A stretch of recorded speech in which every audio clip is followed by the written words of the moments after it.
किस दिन के अंतराल के बाद फिर से हम स्वागत कर छी एक नया दिन और एक नया ब्लॉग में। किस दिन से हम बिजी चलू हैं आके सरस्वती पूजा के लोग अत्ते बिजी चलू है कि हमरा एक भी ब्लॉग बनवा के टाइम नहीं चला है। तो अहू सब बहुत ज्यादा सरस्वती पूजा में बिजी है।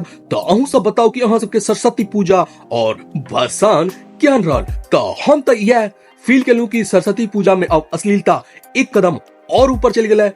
अई बेर के डीजे के गाना पिछला वर्ष और अभद्र और अश्लील नजर आयल हमरा। बाकी यहाँ सबके केहन लागल बता सके छी। हम तो अई बेर यह फील के लू कि अश्लीलता चरम सीमा पर पहुंच चुकल है और समाज सिर्फ कुंभ महाकुंभ और मंदिर मस्जिद में ही नहा का पुण्य पाप धोआ पर लागल है। लेकिन ओकर समाज में चल रहा ई अश्लीलता के क्यों बात नहीं करे छे।